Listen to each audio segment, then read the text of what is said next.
YouTube, this is Lost and Raider. Yeah, I'm going to do a gravel ride today. It's the 21st of January, so it's nice into the heart of winter. As Missouri goes, the trails are nutty. The freeze thaw monster, it's the scourge that affects this area of the country. So all the single track is closed. So the only way to get some non-paved action is to go to the gravel. So I got my 29er in the back there, heading to Wakenda, Missouri. You probably never heard of that town. It's a little dinky town that was destroyed in the 1993 flood. Wiped off the map. Wakenda is only about a mile from the mile and a half from the river, so the river is pretty much aided. There ain't much left in Wakenda except a little one-cell jail cell from the mid-1800s or whenever that town was founded. And there's a grain elevator, and like one person lives there. It's like a household lives there. So that's pretty much all that's left of Wakenda. But it's a nice place to park and get on the gravel, and I do about 6 or 8 miles, kind of a small little loop. Start getting back in shape and getting ready for when the real riding season starts. So anyways, I will take more video when I get there, or get close there. Bye. Bye.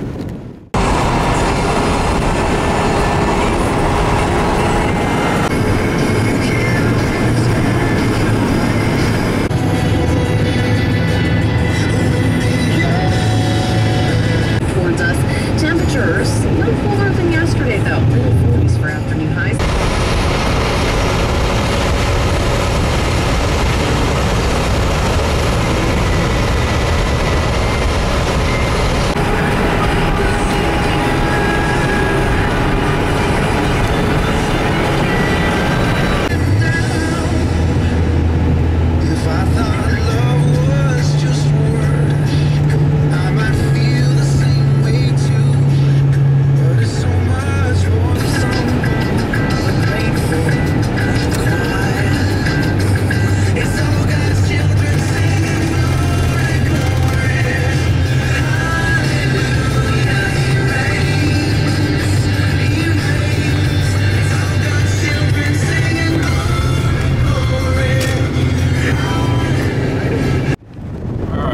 This is Lost Rider again. We're almost in the town of Wakenda, or what's left of it. But it's probably like when I was a kid. It had a school, a little restaurant, houses. Back population was like 99 people, so it's a really dinky, really small town. Getting ready to go into it. You can see right here, we're getting ready to cross the Wakenda Creek. See the little creek right there. Grandpa went fishing there so many times when I was a kid. A lot of catfish and stuff like that, and he'd have fish fries. But anyways, there's the metropolis of Wakenda, Missouri. Population, a couple people, that's about it. I mean, that's it. There used to be houses, and there's a school right there where the field is there. I mean, it's just nothing left of this town. If you look over here to the left, there's the original jail cell that was when the town was first formed back in the 1800s. It was a little bitty dinky cell, but that's still there. And so yep, and this is pretty much what's left of the town.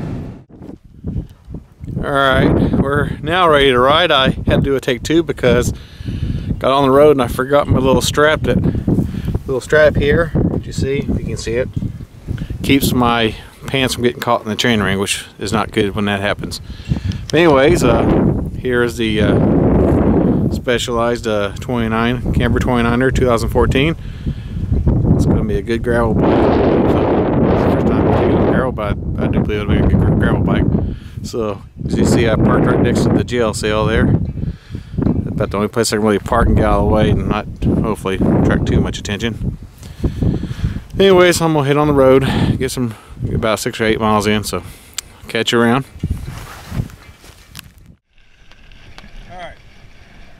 start. Everything's locked. Got my pin on straight, hopefully. We can start the ride.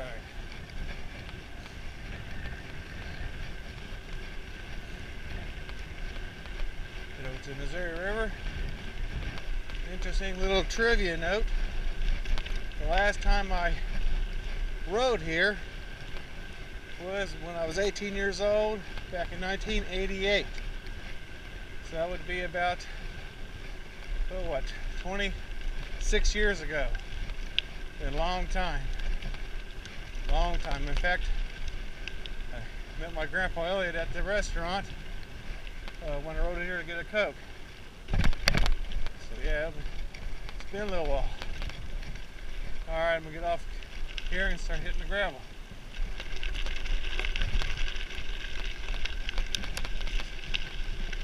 About 6 to 8 miles. It's been fun.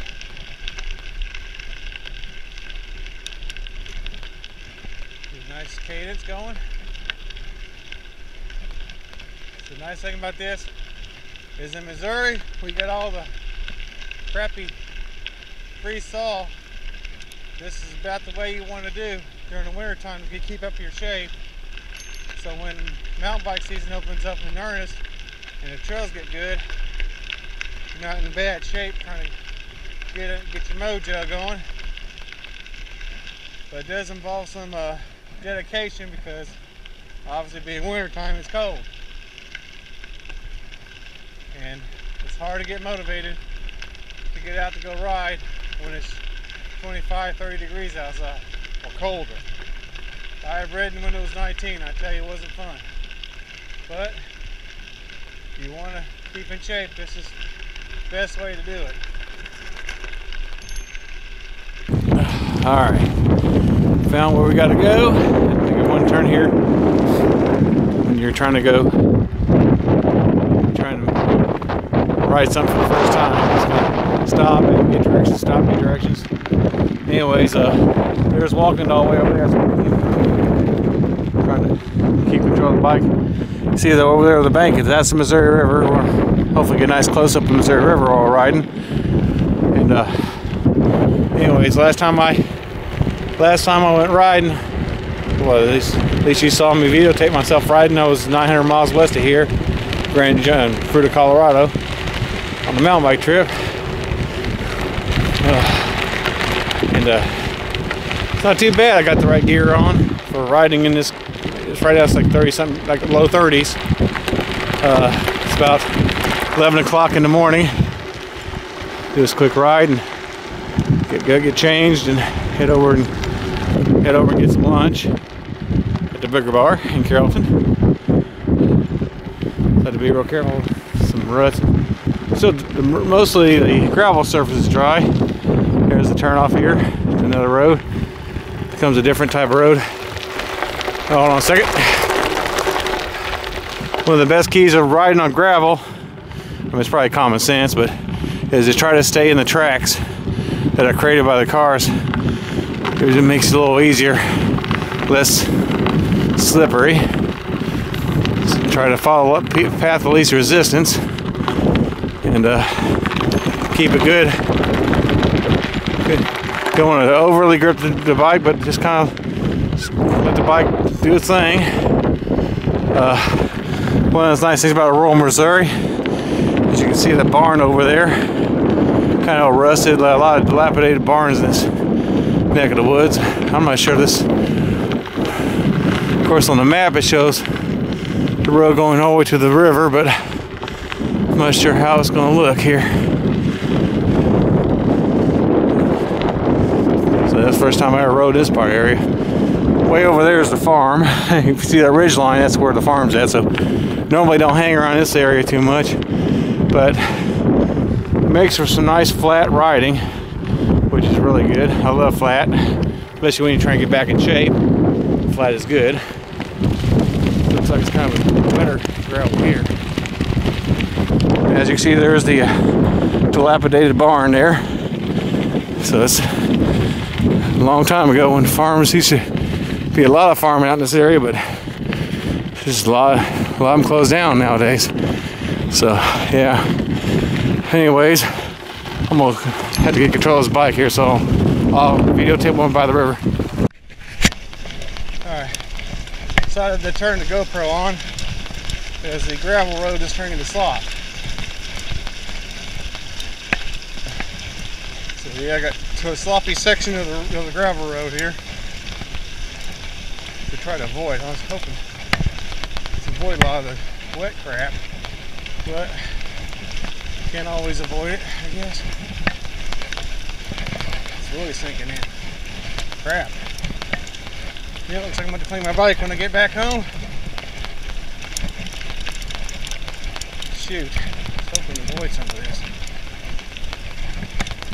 Hey, there's a lot of weight to the bike, and it's riding a little more miserable when you're getting that crappy.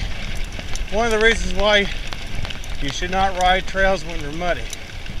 This is a prime example. When it damages the trail, and somebody's got to come around behind you and fix it. It's not good for the trail crew, not good for the trail. Two, it adds weight to your bike, obviously. The mud sticks to your tires, it gets to everything, and adds a little weight to the bike. So it makes riding a little more miserable for you. Some people like riding the mud. To me, I don't see no sense in it. It's just nasty. I don't get no joy out of it, but the thing is, this is kind of an educational lesson. Around this area, the trails are wet, they're muddy, not good. So you can see right there, right up next to the Missouri River, southern Carroll County. If I get close enough, I do think there's a ball.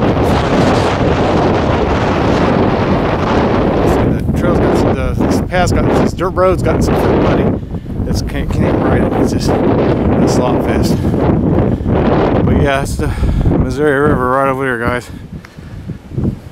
Looks like somebody got a path to get to the river here for fishing, and it's wet too. Let's go down here and see if we can get close to the river. Oh shoot, it's slick, so you gotta be careful here.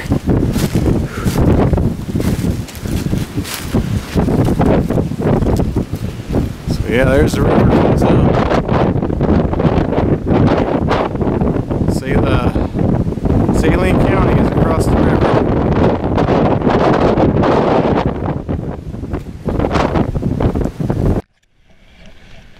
Alright, almost at the railroad track. Crossing the railroad track will be the Wakenda Creek. Saw it earlier in the video. We're about 3.5 miles, about three miles or so. Well, we showed you the creek last time. Saw a couple of bald eagles, but I think they're just like chicken hawks. They spook real easy and hard to get close enough to take a picture of them. So yeah, I was hoping to get a few pictures, but not easy. I don't have a camera that has the ability to really reach out and touch them. So I guess it was just kind of nice to see them in person. Man, it'd be nice to get a picture of them. Chicken hawks are really skittish too. They're a really skittish creature.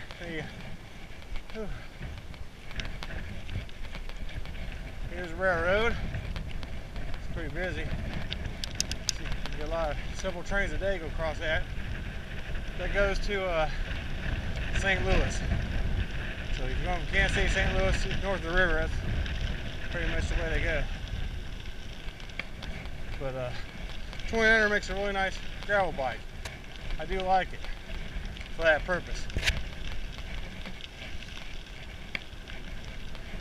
It's a nice casual ride out in the country.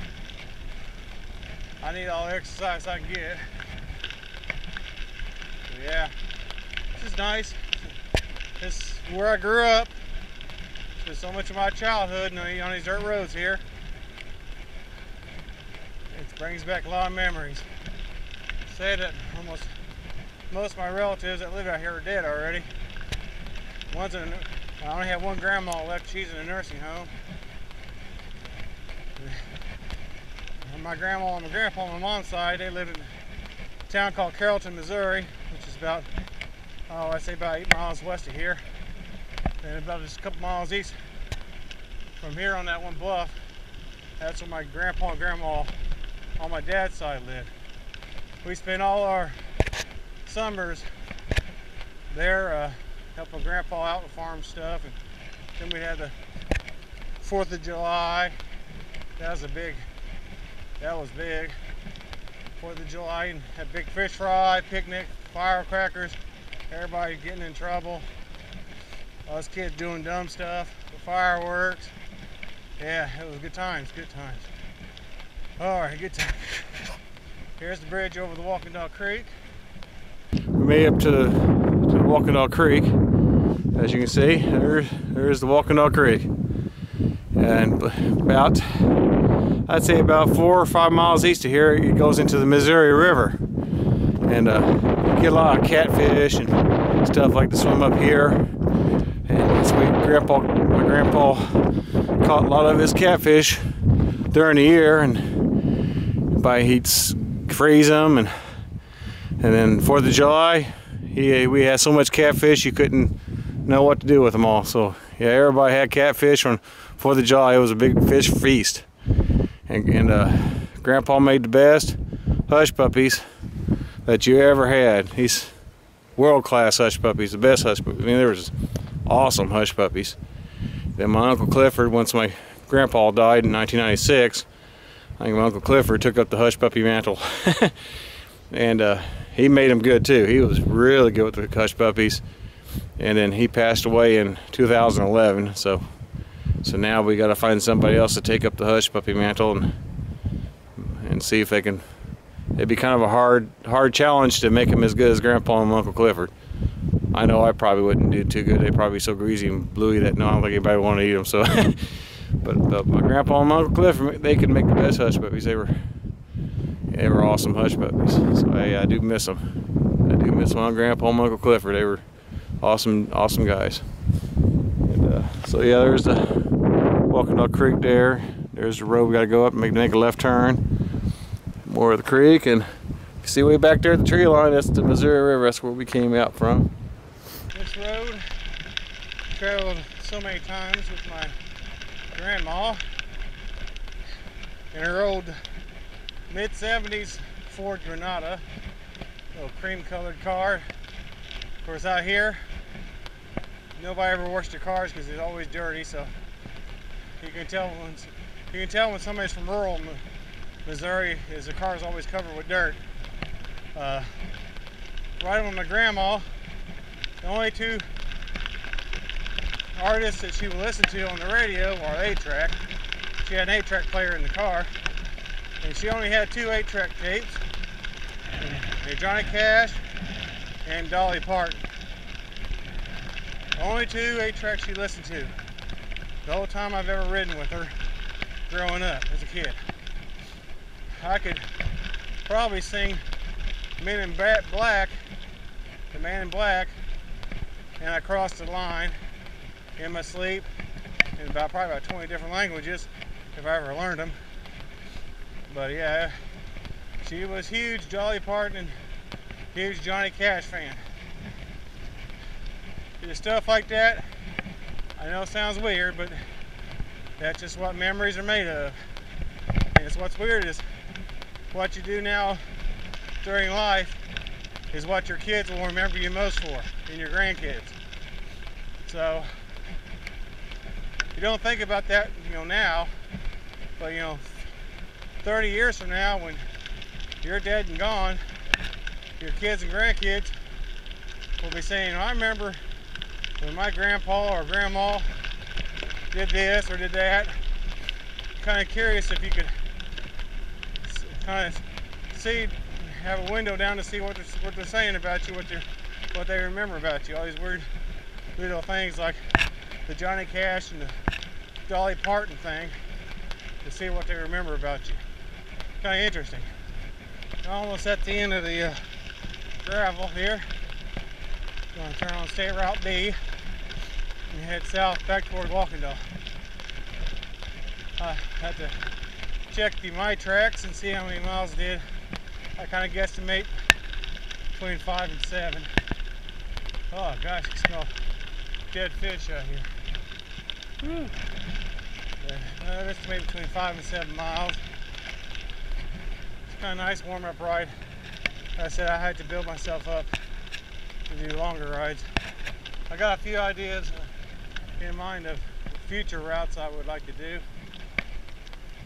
You can see horse motors and some kind of crap here. Anyways, one of the nice things about this part of the county is there's very, I mean, as you say, I haven't seen but one vehicle the whole ride. So you won't have to worry about traffic too much. At least this route I won't have to worry about traffic too much. It's very, very sparsely traveled. I mean, you could probably take about a 2-hour nap on this road right here and never have to worry about getting ran over. It's very sparse. Alright, speed limit 35 miles an hour right ahead. Well, you won't have to worry about that because I'm slow. But this is the mountain bike version of entering Wakenda. Like I said, ain't nothing. You can go 80 miles an hour there, don't anybody could notice. Like next week I might do the Miami State to Wakenda to Miami Station. That's about 9 or 10 miles one way. So that'd be a good little ride there. Yeah.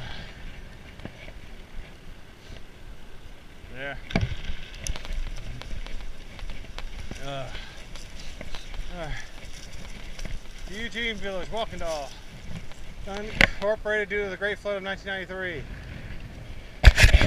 This monument is dedicated to the people who live in the village of Wakenda, whose lives were forever changed July 10th, 1993. These courageous people made it through this difficult time and moved on with their lives thanks to the loving support from family, friends, and neighbors.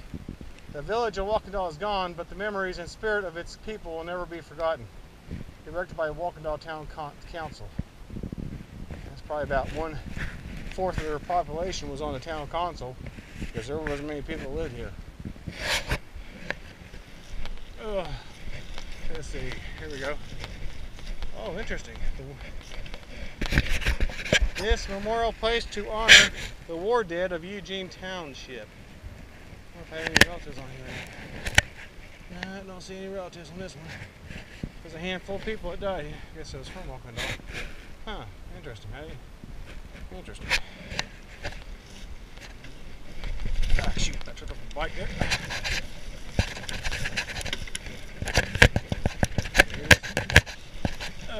There's the jail cell. As you see, they don't let you watch Fox News or the Weather Channel here. I don't think they even give you a padded mattress. Definitely no. I don't know if they even give you a complimentary breakfast in the morning from 6 to 10. I think it's pretty much. This is what you could definitely call a hard time. Oh, I killed myself. The pun is strong with this one. Yeah, this is how the 1800s prisoner rolled right here. This is how they rolled. Alrighty, we got done riding. Actually, I was kind of impressed. I thought 5 to 7 miles would be what I would ride, but I actually rode 8.5 miles, which is pretty nice for a nice little gravel ride. Of course, I think about a mile of it was nasty, muddy road where I couldn't even ride because it was so muddy that the bike was just digging in and sliding all over the place. It was just nasty. So there's a section of it by the river, Missouri River, I had to walk. I'm sorry. Gosh, bless. I'm mixer-flexed today. There was about a mile section I had to walk because the gravel was so freaking muddy. It was nasty. Mud was getting over everything. In fact, I had so much mud on the tires that my tires basically turned into slicks. So yeah. Anyways, I am leaving the big metropolis of Wakenda. I'm gonna go check on Dad's farm real quick and make sure everything's okay. Then I'm gonna head to the burger bar and get some lunch, and I'll head back to home. But it was a nice ride, guys. I hope you liked the video. Also, I'll post this up on the mountain bike website because a lot of guys, I don't know how many guys do gravel rides. This is my first serious gravel ride. I mean, like I said, I haven't rode gravel, at least out here, since I was 18. So it's been about 26 years since I did a real serious gravel ride. And I must say I liked it. So I'm gonna try to make this a habit every week, coming out here and doing these rides and kind of building my endurance up and getting ready for mountain bike season when the trails open up and I can start really riding the good stuff. So this is a good winter alternative for, I guess, take two. My battery must be getting weak on the camera. Anyways, guys, this is Lawson Raider YouTube. I'll go ahead and check out. I hope you guys enjoy the video. Thanks a lot. I hope to make some more and share some more with you guys. All right, man. God bless. Checking out.